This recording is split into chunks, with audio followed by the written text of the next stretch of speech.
Yo, Hood Rats, I got a buddy's 2006 Dodge Magnum with a 5.7 liter Hemi. That's right. Not only that, this rig is all-wheel drive. And we've got some starting issues. Check this out.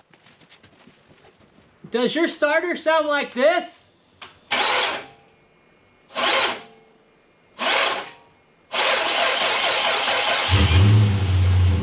Woo! If your starter sounds like that, and you've got a good battery, and you've tested your positive and negative cables running from the battery up to the starter, and from the engine to the chassis, and the chassis to the battery, chances are you've got a bad starter like us. Stay tuned, and we'll show you how to change the starter on this all-wheel drive rig. It's a little tricky, kind of hard to get in there, but we'll show you some tricks. Now, one of the first things you're gonna wanna do is you're gonna wanna lock your steering wheel into a position that allows you to access the steering shaft bolt that I'm gonna show you down below. I like to do it by taking the seat belt and wrapping it through the steering wheel, and I'll show you what I mean.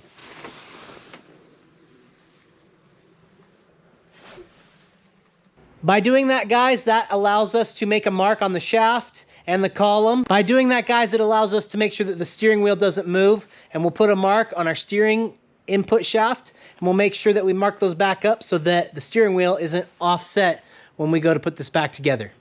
Let's put it up in the air. So we get our first look at the starter and just how wedged in there it is.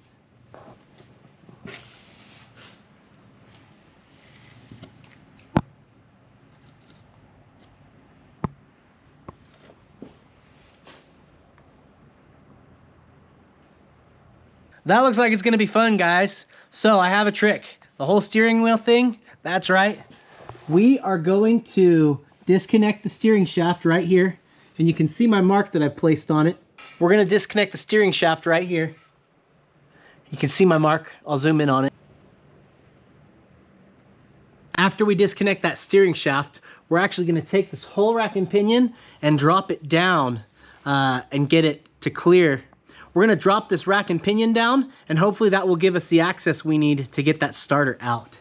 So we've got two bolts here that'll come out. That bolt holds the shaft to it, and let's see what happens. Guys, I forgot one critical step. I need to bring the car back down. You need to disconnect your negative cable on the battery before you do anything. You don't wanna do any accidental welding when you have this positive wire off, so let's get that negative disconnected. Now we're safe to be able to disconnect any electrical components we need to on this thing and not do some accidental welding.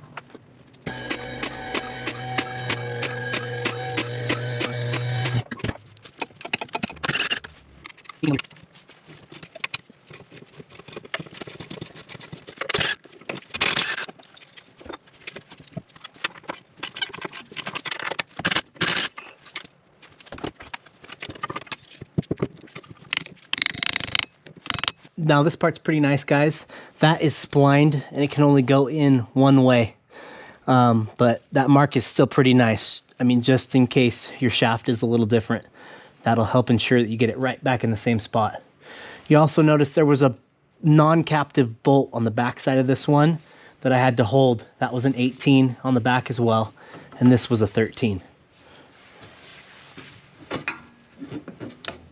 We have two lines that start as hard lines at the back of it that turn into soft lines on the other side. Don't flex those too much, just be careful and gentle with them, and we should be okay. This, to me, looks as if we're gonna have almost enough room to get out through here. We might take this heat shield off as well. We'll see once we get the starter unbolted. Guys, because we have limited space up in there, I'm going to put the camera up and in and point to the bolts that we're gonna be taking off. We have two 15mm bolts holding the starter to the transmission. We have a 13mm bolt that is holding the main starter wire to the starter lug. And then we have the solenoid connector that we unplug with our fingers. Let me show you what I mean.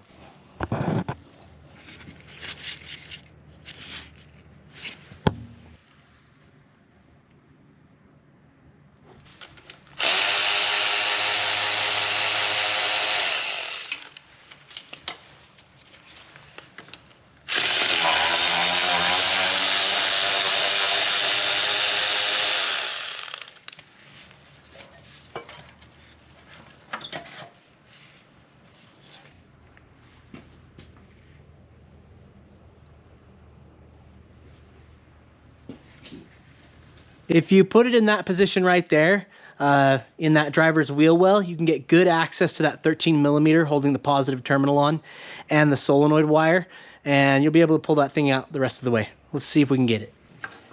There we go, guys. Here it comes. We'll see if this is enough room to get it out. Oh, there she goes. Yeah. Guys, so it can be done. It's not too bad. Now I know I have a lift, but if you got this thing up on high enough jack stands, this wouldn't be too bad. Get that wheel off. You get it, that 13mm that's on the back of the solenoid from the side. It's really nice. So let's put it back together. Okay guys, I'm gonna show you a little bench test of this starter just to show you that it definitely is bad. Okay, I'm gonna show you a bench test of this starter off the car so you can hear how bad it is. Positive, negative onto our donor battery, and we will go and we will tap it to the start solenoid, and listen to this guy.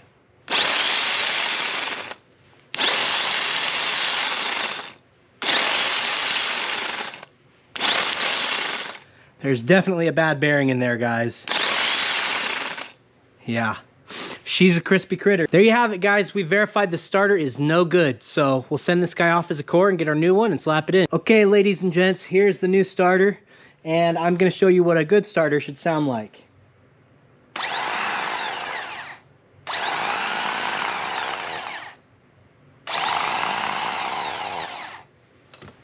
Much cleaner, guys.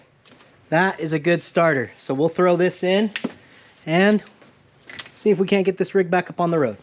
Okay, I got the bolts that are gonna go back into the starter, and I have put a dab of high strength removable Loctite on there. Good insurance that your starter doesn't fall back out. So put some sort of Loctite on it. It'll help ensure that you stay safe. We're gonna shimmy our starter up and in the hole. Okay, I'm gonna put it back down a little lower where I can get this electrical connector on. Right there, I think you guys can see the little window to get your hand in and tighten that 13mm bolt. That's the sweet spot right there. To show you guys that in practice you can do this. If you have a small 1/4" ratchet that's got a flex head on it, you stick it up in there and just slowly turn, a little 1/4 turn at a time. It kind of sucks, but it can be done. Okay, everything's tightened up with the harness. I'm putting those two 15mm in. Good to support the starter from the backside a little bit to get the holes to line up. Start each one a couple turns. That way you make sure you don't cross thread it.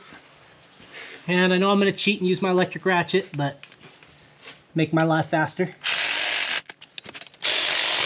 Okay guys, my torque spec I have for this starter is 30 foot-pounds. Look yours up, because yours could be different.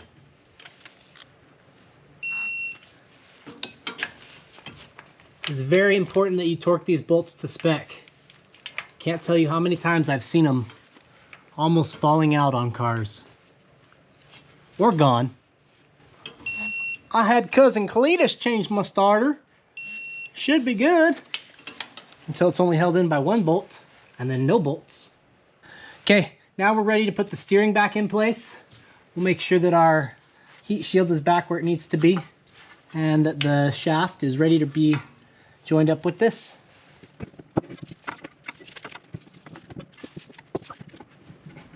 There we go. Shimmy it a little till that goes back on.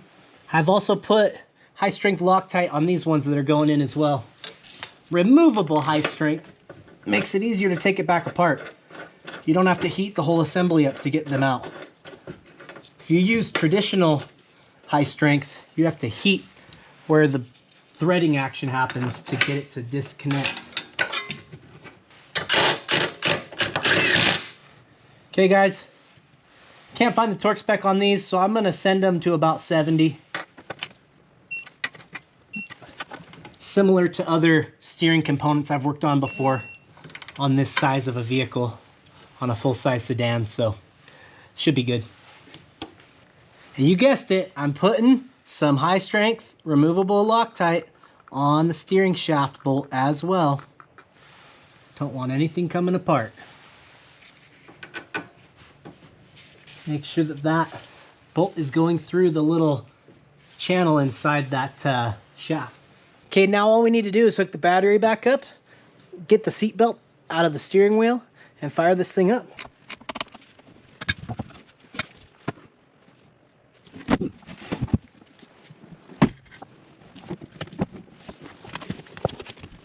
Okay, here we go, guys. Moment of truth. Key on. Oh, yeah. Barely even hear it. So much better. Let's try it again. Oh, beautiful. Guys, that is the sound of success. We have successfully replaced a starter motor on an all-wheel drive Dodge Magnum or Charger. So guys, if this content helped you out, please check out our other stuff on our channel. I'll put a link to it here. We have awesome hot rod stuff, vintage trucks, Subaru swapped Volkswagens. We got cool stuff. Check out some of our entertaining content too. As always, this is Nick with Hood Rats. Peace!